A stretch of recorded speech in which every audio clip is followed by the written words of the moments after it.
All right, buckle up, everybody, because today we're diving headfirst into the world of cybersecurity. That's right. We're talking about how to build a killer cybersecurity career, even if you're starting from absolute zero. I'm talking zero experience, right? Like, I don't even know what a firewall is. Can I still make it? You bet you can. We're going to be using this awesome roadmap that breaks down the entire journey into 4 phases. 4 phases. Okay, that makes it seem a little less daunting. So what's the first step? What's phase 1 all about?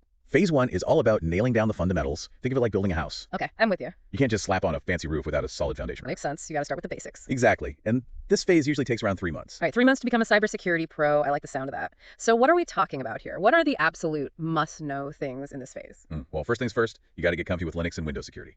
Okay, 2 of the big names, I've definitely heard of those, but not sure I could explain them. Think of them as the 2 main languages of the entire digital world. Okay. Interesting way to put it. So what kind of stuff do I need to know about them?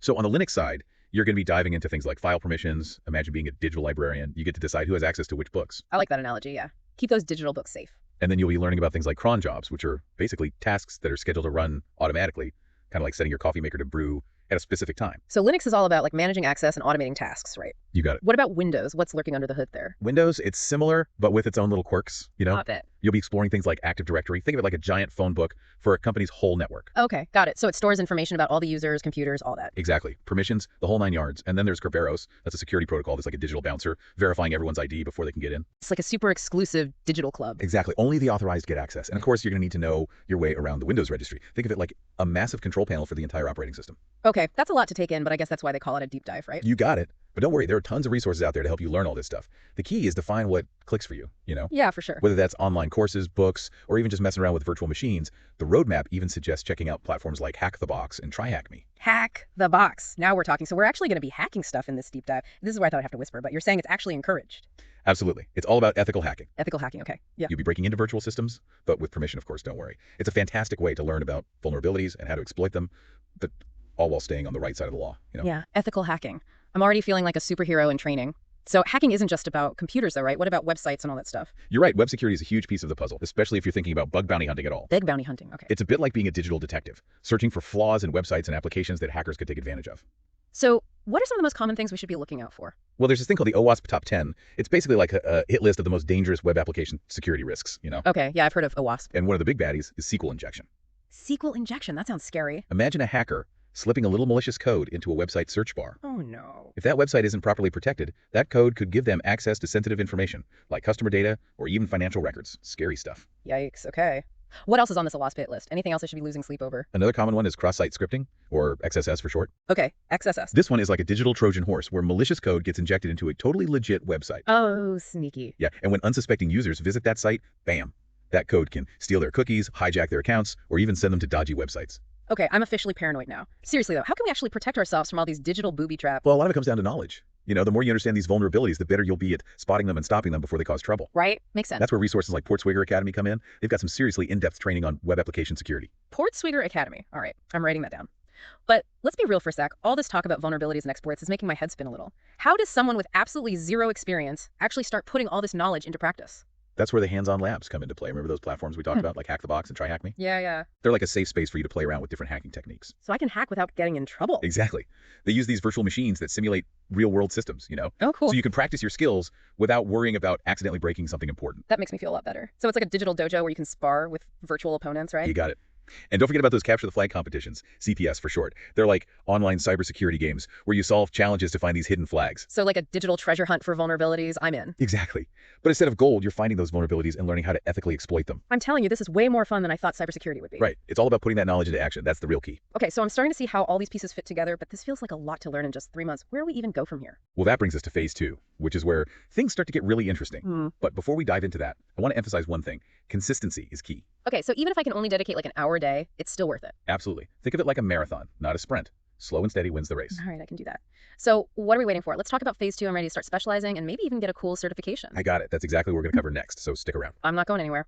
Okay, so we've laid down that cybersecurity foundation. We're fluent in Linux and Windows, and we've even had a taste of ethical hacking. Yeah, we've got the basics down, but now it's time to really start thinking about what kind of cybersecurity superhero we want to be. Yeah. You know? So many options, though. It's like picking a superpower. Exactly. That's what phase 2 is all about. Specialization and certification. Okay, tell me more. What are some of the paths I could go down?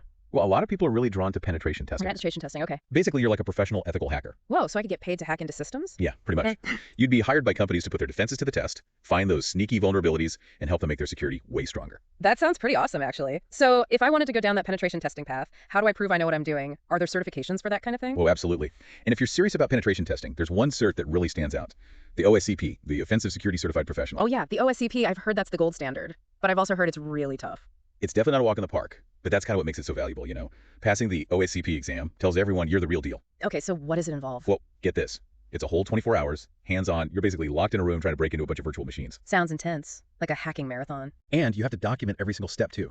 So it's not just about being able to hack. You have to be able to explain your process clearly. It really weeds out the pretenders. Challenge accepted? So how do I even start preparing for something like that? The roadmap suggests diving headfirst into Offensive Security's penetration testing with Kali Linux course. They call it PWK for short. PWK, got it. So it's like boot camp for hackers. Pretty much. Yeah. It's all about really understanding the methodologies and techniques behind penetration testing, and it's the foundation for the OSCP exam.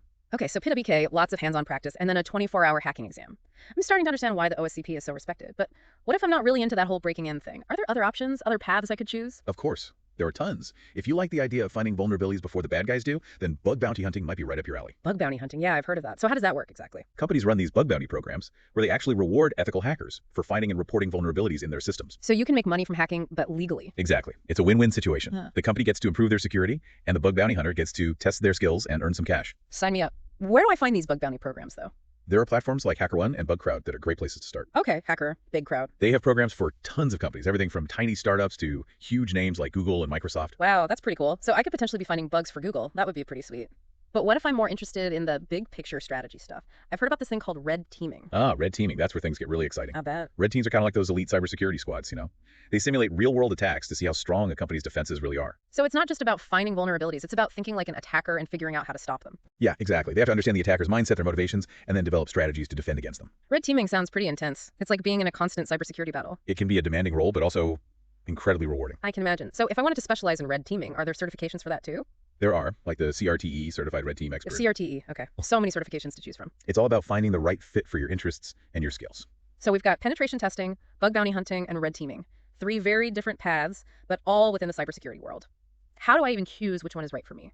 It's a good question, and there's no right or wrong answer. It comes down to what you enjoy doing, what you're good at, and where you see yourself in the future. I think I'm leaning towards big bounty hunting. The idea of getting paid to find vulnerabilities is pretty appealing. It can be a great way to make money and work on your own schedule, but you have to be okay with the fact that it can be super competitive. Yeah, that's true. So no matter which path I choose, I'm going to have to stay on top of my game and keep learning new things, right? 100%. Yeah. But that's what makes this field so exciting. You're always growing and evolving. So let's say I've picked my path, I've got my certification, I'm feeling confident.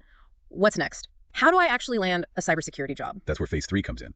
Practical experience and building a reputation. It's not enough to just have the knowledge and the certs. You have to prove you can use them in the real world. So it's like having a black belt in karate, but no one will hire you as a bodyguard unless you can actually fight. Exactly. You need to show potential employers what you're capable of, and that's where things like building a portfolio, working on open source projects, and networking with other cybersecurity folks come into play. Okay, break those down for me one by one.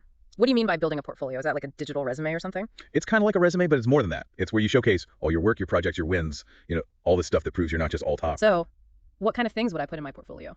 If you're into penetration testing, you could include write-ups of your successful tests, explaining how you found vulnerabilities and exploited them, stuff like that. Okay, so I'm basically documenting my hacking adventures. Exactly. And if you're a bug bounty hunter, you could show off all the bugs you found and the rewards you've earned. And if you're into red teaming, you could talk about your experience planning and executing red team exercises. So it's all about showing, not just telling, right? You got it.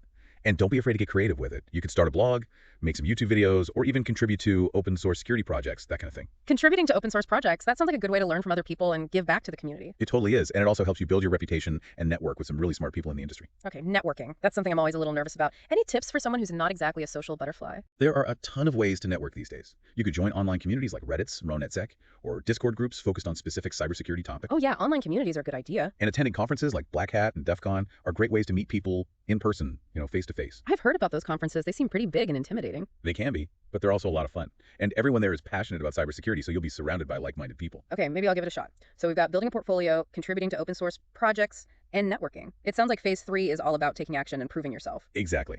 By this point, you've got the knowledge, you've chosen your path, you've gotten certified, and now you're building a reputation for yourself. You're on the road to a successful cybersecurity career. I'm feeling pretty good about this. So is this the end of the line? What happens in phase 4? Phase 4 is all about growth and continuing to level up your skills. You might land a full-time job, become a freelance cybersecurity consultant, or even start your own company. Who knows? The possibilities are endless once you have the skills. Endless possibilities. I like the sound of that. But with so many options, it's hard to know where to focus my energy. Are there any areas you think are particularly important right now?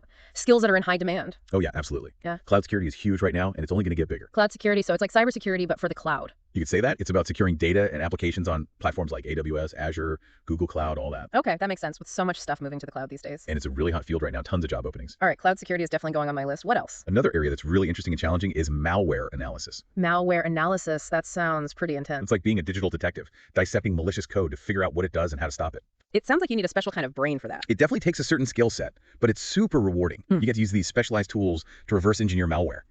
Figure out how it ticks. Wow, so it's like speaking the language of malware. Exactly. And as you get deeper into it, you start to understand how cybercriminals think and operate. Okay, I'm intrigued. Anything else I should have on my radar? Let's see. Oh yeah, Active Directory attacks. It's all about understanding how attackers target Active Directory, which is kind of like the central nervous system of a lot of company networks. Active Directory attacks. Sounds like something out of a spy movie. It can be pretty intense. You learn about tools like Bloodhound and Mimikatz that can be used for both good and bad. So knowing how they work is critical. Wow, so much to learn. I'm feeling a little overwhelmed now, to be honest. Any advice for staying motivated and focused on this cybersecurity journey? It's definitely a marathon, not a sprint. You're right. It's a long game.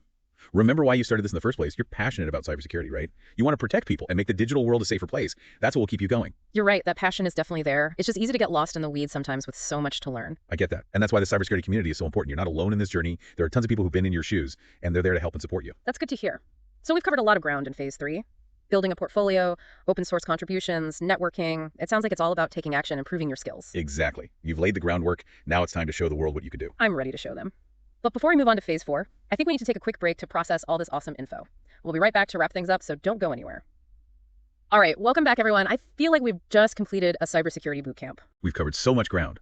From building that strong foundation to exploring different specializations, it's been quite a journey. I'll admit, I was a little intimidated at first. Cybersecurity seemed like this huge, mysterious world. It can definitely feel that way, but that's also what makes it so fascinating, right? There's always something new to discover, a new challenge to conquer. And that's what I'm really taking away from this deep dive, the importance of always learning and pushing yourself. It's not about reaching the finish line. It's about the journey itself. Cybersecurity is a mindset, a way of thinking. Exactly. It's about curiosity, problem solving, and a thirst for knowledge. And let's not forget the impact we can make, protecting systems and data, making the digital world a safer place for everyone. That's what drives so many of us in this field. It's not just a job, it's a mission. I totally agree. There's a real sense of purpose here. But let's be real, it's not always going to be easy, right? There will be times when we hit roadblocks and feel discouraged. Absolutely. Everyone goes through that, but that's where the cybersecurity community comes in. You've mentioned that a few times, this community aspect. It sounds like it's a really important part of the whole cybersecurity ecosystem. It is. It's a network of support and shared knowledge, a place where you can connect with people who get it, So it's like having a team of cybersecurity superheroes backing you up. Exactly. And as you gain experience, you get to pay it forward, mentor others, and help the community grow. It's a cycle of learning and support. I like that. So as we wrap up this deep dive, I want to ask you, what advice would you give to someone who's just starting out on their cybersecurity journey? What's the most important thing to remember? That's a great question. I would say embrace your curiosity. Let it be your guide. Curiosity, I like that. Don't be afraid to ask questions. Try new things, even if you fail sometimes. Failure is just a stepping stone to success. Yeah, exactly. And the cybersecurity landscape is constantly changing, so there's always something new to learn. So true. So stay curious, stay engaged, and never stop exploring. Well said. I think it's time for us to wrap up this incredible deep dive into the world of cybersecurity. We've learned so much from our expert guest, and I hope our listeners feel inspired to take that first step. It's been a pleasure sharing my insights, and I really believe anyone can build a successful career in cybersecurity if they're willing to put in the work. And remember, the digital world needs you, your skills, your passion, your unique perspective. So go out there, embrace the challenge, and make your mark on the world of cybersecurity. Until next time, stay curious and keep diving deep. That's a wrap, folks. Thanks for joining us on this exciting journey into the world of cybersecurity. We'll see you next time on The Deep Dive, where we'll be exploring another fascinating topic. Until then, stay safe.